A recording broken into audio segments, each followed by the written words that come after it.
La nutrition offre des clés pour améliorer la performance de l'élevage.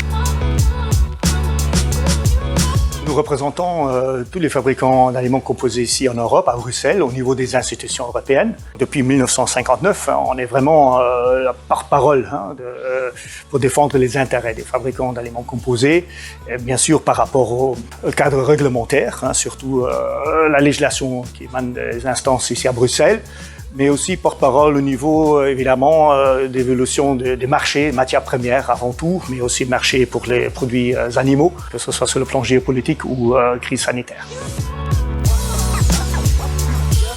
On est reconnu en tant qu'industrie de la nutrition animale ici comme leader mondial. Cela vient avec des responsabilités sur le plan mondial. On est à la fois reconnu comme leader au niveau innovation, comment rendre encore nos activités, surtout l'élevage, plus performant.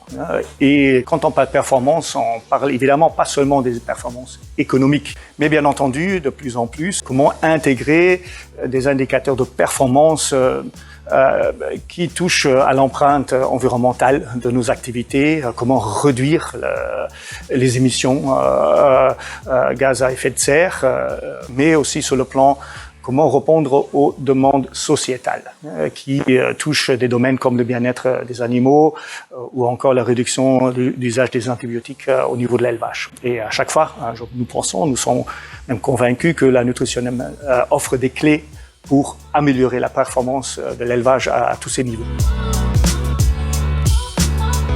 Comment calculer cette empreinte environnementale et de quelle manière on pourra le réduire, par exemple en augmentant l'utilisation des coproduits en alimentation animale qui sont un des vecteurs les plus performants pour réduire la charge environnementale.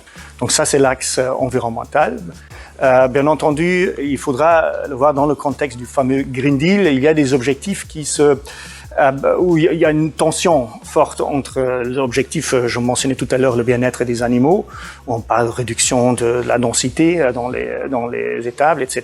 Et avec ce qui va mal avec la demande pour réduire l'empreinte environnementale. Nous devons donc trouver des nouveaux équilibres pour à la fois pouvoir répondre à la demande sociétale et aussi à la demande de nos éleveurs, de nos clients, comment améliorer nos performances sans perdre le pôle économique en vue. D'abord, mes félicitations aussi à nos adhérents français, puisque la France, nos adhérents en France étaient toujours parmi les précurseurs pour développer de nouveaux outils, évidemment toujours au service de l'élevage. Et je pense ici notamment à l'outil Duralim pour, disons, assurer un approvisionnement de matières premières responsable, durable.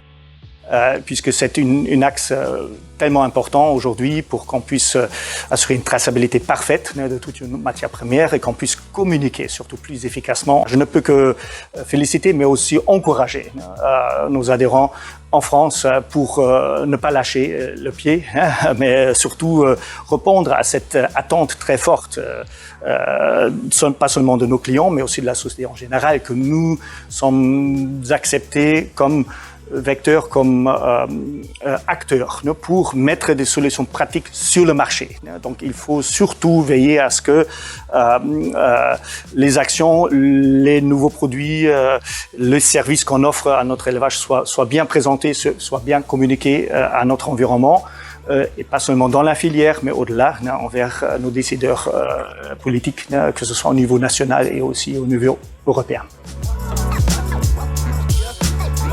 Je reste convaincu que notre expérience en matière de sécurité de l'alimentation animale pourra nous servir d'exemple pour dire, voilà, en matière de durabilité, nous avons tout en main pour rendre l'élevage à sa place qui lui convient, que nous sommes un élément indispensable de la chaîne alimentaire et la chaîne alimentaire ne pourra pas fonctionner sans un élevage durable. L'alimentation animale réunie est le point d'articulation entre les filières matières premières agricoles, végétales avant tout, et l'élevage. Donc nous sommes à la fois le premier client aux matières premières, aux céréales, aux oléagineux et le premier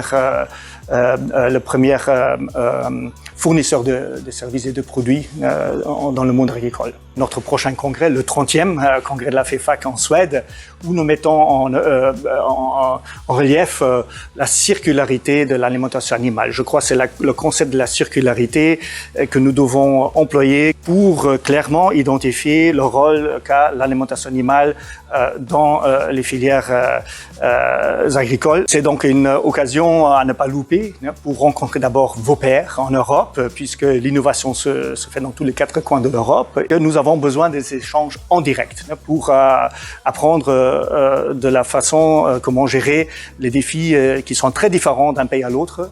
Et c'est au congrès de la FEFAC que ça se discute et que nous générons de nouvelles idées pour faire perdurer notre système de fabrication et aussi le système d'élevage en Europe.